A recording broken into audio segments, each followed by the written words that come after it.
और ये सौभाग्य का विषय है कि ऐसे सूरज के समान व्यक्तित्व वाले शख्सियत हमारे बीच विद्यमान है, जिनको हाल ही में इसी प्रांगण में माननीय प्रधानमंत्री जी ने सम्मानित किया है। ऐसे तेजस्वी शख्सियत को मैं निवेदन करूंगा कि वो मंच पे आएं और अपने उद्गार हम सबके समक्ष रखें। माननीय देशराज गुप्ता जी, आइए मेरे साथ मंत्रोच्चारण करेंगे सभी। ओम सहना भवतु सहनो भुनक्तु सह वीर्यं करवावहै तेजस्विनावधीतमस्तु मा विद्विषावहै। ओम शांति शांति शांति। मंचासीन अधिकारीगण व पूजनीय मातृशक्ति एवं आदरणीय बंधुओं, 3 दिवसीय आरोग्य उत्सव की मैं आप सबको और विशेषकर जो इस प्रबंधन के कार्य में लगे हैं डॉक्टर विपिन कुमार जी और उनकी टीम के सदस्य, उनको हृदय से बधाई देता हूं, शुभकामना देता हूं। वास्तव में हमारे यशस्वी प्रधानमंत्री माननीय श्री नरेंद्र मोदी जी हमेशा एक बात करते हैं, विकसित भारत। अगर उसका सवाल हम आपस में उसका जवाब ढूंढें तो विकसित भारत कैसे बन सकता है? करने से या कहने से? सब बोलो। करने से। कौन करेगा? हम करेंगे। कैसे करेंगे? अगर स्वस्थ होंगे तो ये कार्य होगा। अगर हम स्वस्थ नहीं होंगे तो बोलो, स्वस्थ व्यक्ति, अस्वस्थ या रोगी व्यक्ति तो अपने घर के काम नहीं कर सकता, आप समाज और राष्ट्र के कार्य कैसे कर सकते हैं? इसका अर्थ ये हुआ कि हमारा स्वस्थ रहना बहुत जरूरी है। और केवल शारीरिक स्वास्थ्य ही नहीं, हमें मानसिक स्तर पर भी स्वस्थ होना होगा, हमें सामाजिक स्तर पर भी स्वस्थ होना होगा, और हमें आध्यात्मिक स्तर पर भी स्वस्थ होना होगा। जो इन 4 बिंदुओं पर स्वस्थ व्यक्ति है, जिसका शरीर अच्छा है, वो किसी रोग से पीड़ित नहीं है, जिसका मन अच्छा है, मन शांत है, जिसकी बुद्धि कुशाग्र है, जो निर्णय लेने की स्थिति में है, अच्छा और बुरे के बारे में समझती है, वही व्यक्ति समाज को आगे लेकर के जा सकता है। ये छोटा काम नहीं है, काम बहुत बड़ा है, लेकिन अगले वाक्य पर ध्यान देना, काम मुश्किल नहीं है। वो मुश्किल इसलिए नहीं है कि अगर स्वस्थ व्यक्ति उस काम को करता है तो वो उसे सहज रूप में करके जाएगा, वो कभी हिम्मत नहीं हारेगा। बोलिए, वो कभी भी हिम्मत नहीं हारेगा। आयुष शब्द कहां से आया? ये अगर इस सारे शब्द का एक ही अर्थ लगाओ तो Ayush is equal to health, स्वास्थ्य। चाहे आप आयुर्वेद की अप्रोच को लेकर के चल रहे हैं, या आप योग के मार्ग पर चल रहे हैं, या नेचुरोपैथी के मार्ग पर चल रहे हैं, या यूनानी सिद्धा या होम्योपैथी को लेकर के चल रहे हैं, पर मैं फिर भी, क्योंकि देखो मेरा संपर्क सबसे ज्यादा योग से रहा, 1985 से लेकर के और आज 2026 आ गया, साल आप गिनो, पिछले 41 साल मेरे जीवन के, मैं ये तो नहीं कहूंगा खर्च किए हैं, मैंने इन्वेस्ट किए हैं इस काम पर। और वहां से मैंने ये जाना कि अभी मेरे पूर्व वक्ताओं ने सबने ये बात जो कही, वही बात मैं दोहरा रहा हूं कि कि जरूरत पड़ने पर कोई पैथी गलत नहीं है। अगर मेरे को फ्रैक्चर हो जाता है तो उष्ट्रासन उसको ठीक करने वाला नहीं है।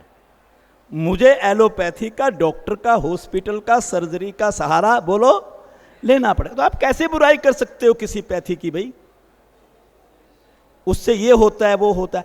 आपने उसको गलत इस स्तर के ऊपर, जहां उसकी जरूरत नहीं थी, आपको नजला जुकाम हुआ और आप सीधा भाग गए डॉक्टर के पास कि डॉक्टर साहब दवाई दे दो।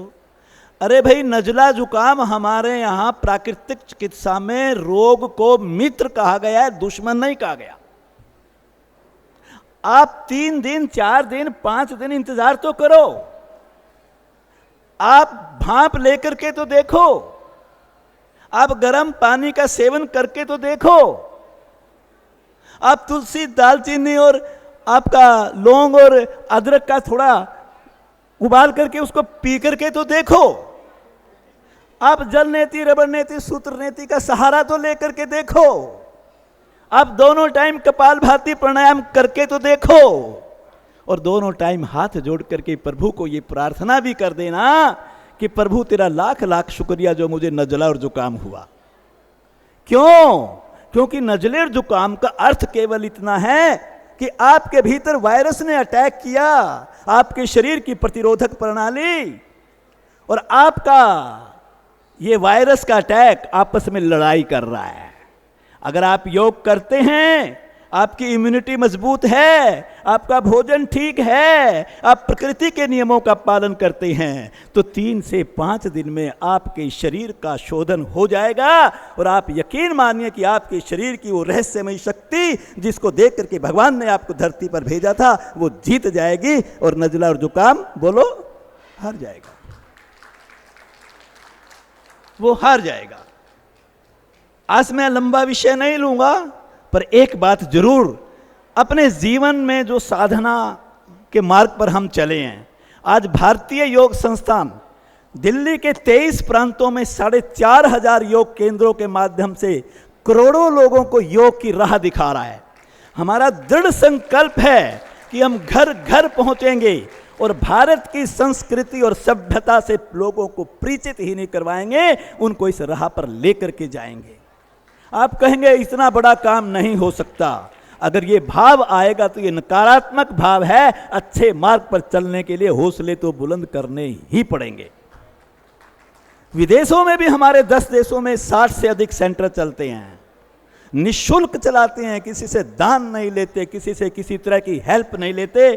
अगर लेते हैं तो अपने प्रभु से लेते हैं और अपने साधकों को एक संपदा के रूप में, संसाधन के रूप में, साधन के रूप में, सेवा के रूप में हम उनको आगे बढ़ा करके इतना बड़ा कार्य समाज में कर रहे हैं। जब सेवा भाव आ जाता है तो थकान नहीं होता, एक पैशन होता है आगे बढ़ने का, हाँ मुझे करना है, और नींद भी अच्छी आती है, तनाव नहीं बनता ऐसे व्यक्ति को, उसका पाचन बहुत बढ़िया होता है।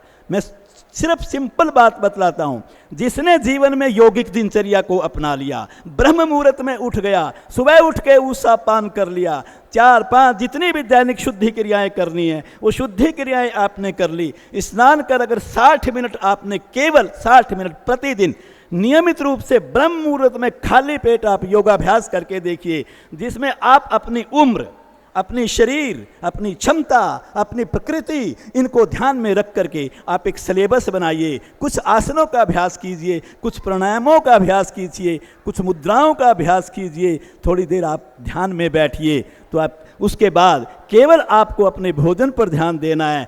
ये जो फैशन चल गया रात को 10 और 11 बजे भोजन करने का, ये बीमारी का सबसे बड़ा कारण है। बाजार के बने भोजन को खाना सबसे बड़ा बीमारी का कारण है। आप सायंकालीन भोजन केवल 7 बजे तक ग्रहण कर लीजिए और रात को 9 बजे तक उस ईश्वर का नाम लेकर के आत्म चिंतन करके पढ़ के सो जाइए, और फिर ब्रह्म मुहूर्त में 3:30 बजे बिस्तरा छोड़ दीजिए। 6 महीने अगर आपने एफर्ट मार लिया, 7वें महीने में आपका स्वभाव बन जाएगा, यौगिक दिनचर्या आपके जीवन का हिस्सा बन जाएगा। आप तो स्वस्थ रहेंगे, दूसरों के लिए भी रोल मॉडल बन जाएंगे। और इस काम पर हमारे विपिन जी बहुत अच्छा काम कर रहे हैं। मैं से बहुत, जो भी सामाजिक कार्य होता है राष्ट्र के निर्माण का कार्य होता है, समाज के निर्माण का कार्य होता है। हमारे ऋषि, हमारे संत, हमारे सिद्ध पुरुष जिन्होंने हजारों वर्ष पहले इस विद्या को खोजा, उसको धारण किया, अभ्यास किया, अनुभव किया और फिर सूत्रों में बांध करके योग दर्शन के रूप में, चरक संहिता के रूप में, हठ प्रदीपिका के रूप में, शिव संहिता के रूप में हमें दे दिया। और आज वो किताबें रखी हुई हैं, पढ़ी हुई हैं, पढ़ते नहीं हैं। ऐसा नहीं करना। आप उसको उठाओ, समझो और पहले अपने जीवन में खुद धारण करो। बोलना बड़ा आसान होता है माइक से, लंबे लंबे भाषण कोई भी दे सकता है, लेकिन मैं हमेशा कहा करता हूँ, मुझे एक योग के प्रोफेसर मिले, नकारात्मक भाव नहीं, बहुत सुंदर लेक्चर उनका हुआ। अंत में जब हम अकेले में बैठे थे, कान में मैंने पूछा कि क्या आप प्रतिदिन योग करते हैं, तो कहीं कमजोरी दिखाई दी मुझे।